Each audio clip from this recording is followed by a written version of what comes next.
देख लीजिए उत्तराखंड का रिवर सिस्टम। तो उत्तराखंड की नदियां और नदी तंत्र। उत्तराखंड में बहुत सारी रिवर हैं, ठीक है। जगह जगह आप देखते हैं, पहाड़ों में जाएंगे तो कई सारे आपको नदियां दिखाई देंगी। और ये क्वेश्चन आपके मेंस में भी आया था कि उत्तराखंड के नदी तंत्र से संबंधित। अब इसमें क्या क्या आपको ध्यान रखना है। एक शब्द आता है गाढ़ और गधेरे, और एक आता है रो। ये क्या क्या है? जो छोटी छोटी नदियां होती हैं इन्हें गाढ़ गधेरे, और जो मैदानी क्षेत्रों की कुछ नदियां होती हैं इन्हें रो कहा जाता है। जैसे रिस्पना रो, बिंदाल रो, ये मैदानी क्षेत्रों के गधेरे वाली नदियां हैं।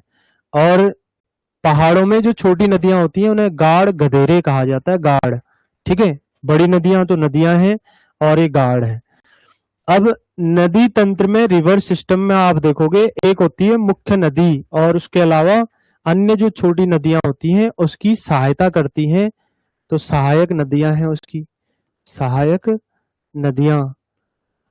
हम इसमें पढ़ेंगे कि उत्तराखंड में कितने रिवर सिस्टम हैं।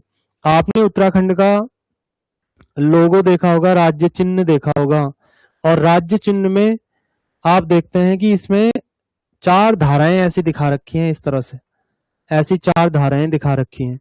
तो ये 4 जो धाराएं हैं, 4 नदियों की धाराएं हैं।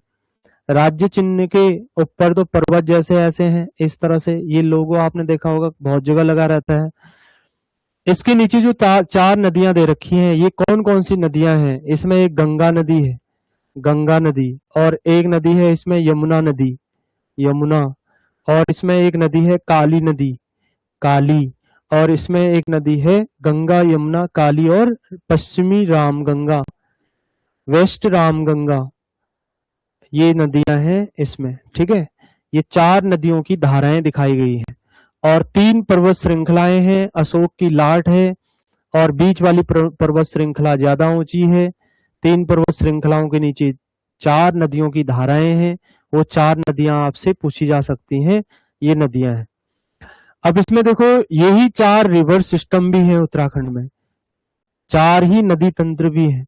रिवर सिस्टम है बड़े, और उसी के अंतर्गत सारी नदियां आ जाती हैं, छोटी बड़ी जितनी भी नदियां हैं। अब इन रिवर सिस्टमों को अलग अलग से पढ़ेंगे। एक आता है गंगा रिवर सिस्टम, गंगा नदी तंत्र, गंगा नदी तंत्र, और इसके 2 अलग अलग भाग हैं। और इसमें एक आती है अलकनंदा नदी और एक भागीरथी नदी। भागीरथी नदी के मिलने से बनती है, और बड़ी नदी है इसमें अलकनंदा। ये भी अपने छोटे एक रिवर सिस्टम बनाएंगी। अलकनंदा भी एक छोटा रिवर सिस्टम है, और एक भागीरथी भी रिवर सिस्टम है। जब दोनों मिल जाएंगे उसके बाद इनका नाम गंगा आ जाता है, ठीक है। इसको हम मैप में भी देखेंगे कैसे गंगा बनती है। और उसके बाद एक नदी है यमुना नदी, यमुना रिवर सिस्टम, यमुना नदी तंत्र। जो यमुना नदी है ये गंगा की ही सहायक है वैसे तो, लेकिन उत्तराखंड में हम पढ़ रहे हैं, उत्तराखंड में गंगा में नहीं मिलती। उत्तराखंड से बाहर जाकर प्रयागराज में गंगा में मिलती है यमुना नदी, ठीक है। और यहाँ इसमें एक इसकी सहायक नदी है टोंस नदी। तो टोंस नदी इसी की सहायक नदी है यमुना की। और उसके बाद यमुना की सहायक नदी टोंस नदी। अगली नदी है काली नदी, और काली नदी में एक सरयू नदी आकर मिलती है। तो काली और सरयू, पहला आपने देखा, पहला रिवर सिस्टम हो गया गंगा, दूसरा रिवर सिस्टम यमुना, तीसरा आप ध्यान रखोगे काली नदी तंत्र, काली रिवर सिस्टम, काली नदी तंत्र। और चौथा इसमें है वेस्ट रामगंगा, पश्चिमी रामगंगा नदी तंत्र, रामगंगा नदी तंत्र, पश्चिमी रामगंगा नदी तंत्र, इसको देखोगे।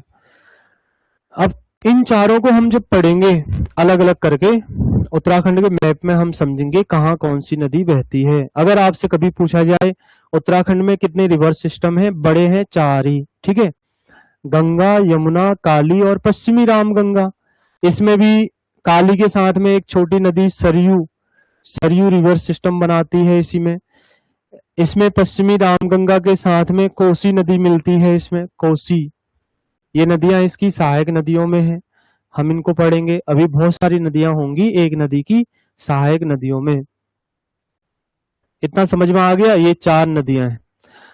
अब इन 4 नदियों को अलग अलग करके उत्तराखंड के मैप में समझेंगे कहाँ पे कौन सी नदी बहती है।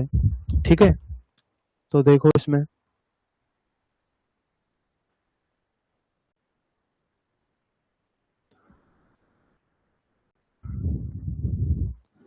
अब यहाँ तो मैप भी नहीं निकलेगा। मैप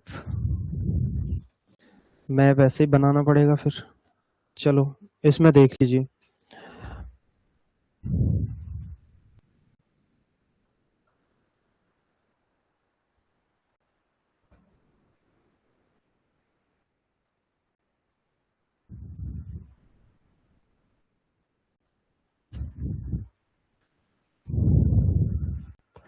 पहले आपको इन डिस्ट्रिक्टों के नाम पता होने चाहिए। अगर नाम पता नहीं है तो आप फिर इसमें नदियों को भी नहीं दिखा सकते। ठीक है, ये उत्तराखंड का मैप है, तो हम इसमें गंगा नदी को देखते हैं कहाँ से आती है। अब पहले जिलों के नाम पता होने चाहिए। ये वाला जो जिला है कौन सा है, उत्तरकाशी जिला है। इसमें दिखाई नहीं दे रहा है, चलो इस कलर को उत्तरकाशी जिला। और ये वाला जिला है टिहरी जिला। कौन सा जिला, टिहरी। और ये वाला कौन सा जिला है, रुद्रप्रयाग। ये वाला कौन सा जिला है, पौड़ी, पौड़ी जिला। और ये कौन सा जिला है, हरिद्वार, हरिद्वार जिला। ये कौन सा डिस्ट्रिक्ट है, देहरादून, देहरादून है। और ये चमोली है, चमोली डिस्ट्रिक्ट। ठीक है, और ये है बागेश्वर, बागेश्वर जिला। ये है अल्मोड़ा, अल्मोड़ा डिस्ट्रिक्ट है। और उसके बाद है ये है नैनीताल, नैनीताल। ये है उधम सिंह नगर। और ये चंपावत, चंपावत। ये है पिथौरागढ़, पिथौरागढ़। ये जब बार बार अभ्यास करते जाओगे आप, आपको इन जिलों के नाम पता चल जाएंगे। ठीक है, अब इसी में देखो आपने नदियों को दर्शाना है, कहाँ कहाँ कौन सी नदी है। तो यहां से ध्यान देना कौन सी नदी कहाँ बहती है। एक बार मैं मैप में बना दूंगा, फिर साइड में भी इसको दर्शा दूंगा। आपने एक गंगा रिवर सिस्टम देखा था। गंगा जो नदी है, 2 नदियों के मिलने से बनती है। उसमें एक नदी है अलकनंदा, और यहां से अलकनंदा नदी इस तरह से आगे बढ़ती है, यहां तक आई और देवप्रयाग तक पहुंच गई। इस नदी का नाम ध्यान रख लेना, अलकनंदा है। तो यहां समझ आ रहा है आपको किस जिले से आई थी, चमोली से। ये कौन सा जिला है, चमोली। चमोली से कहाँ आई, रुद्रप्रयाग में। और रुद्रप्रयाग से आ गई टिहरी जनपद में। तो टिहरी के देवप्रयाग तक आती है, इसका नाम है अलकनंदा। अब इसी नदी में एक नदी उत्तरकाशी के क्षेत्र से आती है, उसका नाम है भागीरथी। भागीरथी नदी आकर मिलेगी यहां से, और यहां से आकर इसमें मिल जाती है। नदी का नाम है भागीरथी। कौन सी नदी, भागीरथी रिवर है, भागीरथी। जो भागीरथी नदी है, इन दोनों का मिलन होता है देवप्रयाग में। कहां पर, देवप्रयाग में मिल जाती हैं 2 नदियां। भागीरथी और अलकनंदा कहाँ मिली, देवप्रयाग में। भागीरथी अलकनंदा कहाँ से आई, इधर से आई, भागीरथी ऊपर से आई। ठीक है, इतना आपको समझ आ गया होगा। अब इस नदी में 3 नदियां और मिलती हैं जो 3 प्रयाग बनाती हैं। अभी हम इसमें नहीं बनाएंगे इसको, क्योंकि यहाँ पे फिर और चीजें समझ नहीं आएंगी। वैसे ध्यान रख लेना, इसमें मिलती है 3 नदियां। एक धौली गंगा मिलती है, और उससे बनता है विष्णु प्रयाग। फिर इसमें मिलती है नंदाकिनी, नंदाकिनी से बनता है नंद प्रयाग। फिर बागेश्वर से एक पिंडर नदी आती है, उससे बनता है कर्ण प्रयाग। फिर ये रुद्रप्रयाग जिला है, तो यहाँ एक मंदाकिनी नदी आती है, उससे बनता है रुद्रप्रयाग। तो इसके क्रम में विष्णु प्रयाग, नंद प्रयाग, कर्ण प्रयाग, रुद्रप्रयाग, देव प्रयाग, ये तो हर एग्जाम में आता है। अभी मैं डिटेल से आगे और बना दूंगा इसको, यहाँ पे जगह नहीं हो रही है, यहाँ बनाना जरूरी नहीं है। ठीक है, यहाँ इतना समझो, ये नदी आई यहाँ मिल गई, ये नदी आ गई इधर मिल गई। अब इस नदी में भी कई सारी छोटी छोटी नदियां मिलेंगी, उसको हम अलग से बनाएंगे। उसको मैं साइड में लिखूंगा कि भागीरथी रिवर सिस्टम। तो आप जब भी भागीरथी रिवर सिस्टम लिखा जाएगा, आप ये समझना यहाँ से लेकर हम देवप्रयाग तक पढ़ रहे हैं। अगर मैंने ये बोला कि अलकनंदा रिवर सिस्टम, तो आप समझना कि यहाँ से लेकर हम यहाँ तक पढ़ रहे हैं। अब इसमें कई नदियां मिलेंगी, ऐसे भी, इधर भी, रुद्रप्रयाग में भी, इधर भी, ठीक है। इसके बाद जब ये नदी आगे बढ़ती है तो देवप्रयाग से आगे इसका नाम हो जाता है गंगा। तो ये बॉर्डर बनाएगी, देखो इस तरह से गंगा आगे बहेगी, पहुंच गई ऋषिकेश। यहाँ पे है ऋषिकेश, ये ऋषिकेश है, और ऋषिकेश से फिर आगे देहरादून और पौड़ी का बॉर्डर बनाते हुए हरिद्वार से राज्य से बाहर हो गई। तो इसी नदी का नाम क्या है? गंगा नदी है। देवप्रयाग के बाद जब दो नदियां मिलती हैं, इसका नाम क्या हो जाता है? गंगा। तो आपसे एग्जामिनर कभी भी पूछेगा कि गंगा कहाँ से नाम है, देवप्रयाग में जब दोनों मिल जाती हैं और उसके बाद गंगा नाम हो जाता है। मुझे ये बताओ, जैसे इनका उद्गम है, ये कहाँ से निकलती है ये नदी? ये निकलती है गंगोत्री ग्लेशियर से, गौमुख नामक स्थान से, और ये निकलती है सतोपंत ग्लेशियर से, ठीक है। आगे हम इनको सबको पढ़ेंगे। तो हरिद्वार से बाहर चले गई गंगा नदी, इसका नाम आप लिख लेना गंगा। तो ये गंगा नदी है, ठीक है। गंगा नदी आपने देख लिया। तो दो नदियों के मिलने के बाद गंगा नदी बनी। किस किस नदी के कलर अलग अलग बना रखा है, तो ध्यान देना कहां तक कौन सी नदी है। यहां से लेकर यहां तक कौन सी है? अलकनंदा। और यहां से लेकर यहां तक कौन सी है? भागीरथी। तो कितने जिलों में है भागीरथी? 2 डिस्ट्रिक्ट में, उत्तरकाशी में पहले, फिर टिहरी में। और ये कहा? चमोली में, रुद्रप्रयाग में, टिहरी में। पहले इसने रुद्रप्रयाग में बही, यहाँ पे रुद्रप्रयाग है, मेन रुद्रप्रयाग जो जगह है ये रुद्रप्रयाग है। ऊपर केदारनाथ है, यहाँ केदारनाथ, और केदारनाथ से इसमें नदी आती है, उसका नाम है मंदाकिनी। कौन सी नदी? मंदाकिनी। अब ये मंदाकिनी जहां पर इसमें मिलती है उसका नाम है रुद्रप्रयाग। यही जगह रुद्रप्रयाग है। रुद्रप्रयाग में मंदाकिनी और अलकनंदा का मिलन होता है।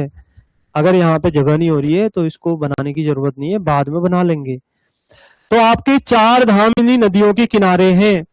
तो आपसे अगर पूछा जाएगा केदारनाथ मंदिर किस नदी के किनारे है, आप कहोगे केदारनाथ मंदिर मंदाकिनी के किनारे यहाँ है। बद्रीनाथ मंदिर कहाँ है? बद्रीनाथ, तो बद्रीनाथ आप कहोगे यहाँ है बद्रीनाथ मंदिर। बद्रीनाथ मंदिर किस नदी के किनारे है? अलकनंदा के किनारे है बद्रीनाथ। केदारनाथ किसके किनारे है? मंदाकिनी के किनारे है केदारनाथ। गंगोत्री धाम किस नदी के किनारे है? गंगोत्री धाम किस नदी के किनारे है? भागीरथी, और उसी को गंगा भी कहते हैं, ठीक है। और उसके बाद एक धाम है यमुनोत्री, यमुना धाम है, यहाँ यमुना नदी पढ़ेंगे तो उसमें पढ़ लेंगे, ठीक है। अब मुझे ये बताओ, केदारनाथ धाम किस नदी के किनारे है? मंदाकिनी के। तो कौन से जिले में आ रहा है? रुद्रप्रयाग जिले में। बद्रीनाथ धाम कौन से डिस्ट्रिक्ट में है? चमोली डिस्ट्रिक्ट में है। गंगोत्री धाम कौन से डिस्ट्रिक्ट में? उत्तरकाशी डिस्ट्रिक्ट में है। और उत्तरकाशी डिस्ट्रिक्ट में ही एक धाम और है, यमुनोत्री। तो इनके धाम में दर्शन करने का भी यही क्रम है, दर्शन करने का भी यही क्रम है। यमुनोत्री धाम इधर है, यहाँ है यमुनोत्री। तो यमुनोत्री, गंगोत्री, केदारनाथ, बद्रीनाथ, वेस्ट से ईस्ट साइड में इनका दर्शन किए जाते हैं, ठीक है। पश्चिम से पूर्व की ओर दर्शन किए जाते हैं। सबसे पहले यमुनोत्री जाते हैं। तो आप ध्यान रखना, 4 धामों में दर्शन करने का क्रम, यात्रा करने का क्रम, तो पहले यमुनोत्री, फिर गंगोत्री, केदारनाथ, फिर बद्रीनाथ, अंत में बद्रीनाथ में जाया जाता है। यमुनोत्री, गंगोत्री, केदारनाथ और बद्रीनाथ, इन 4 धामों में जाने का ये क्रम है।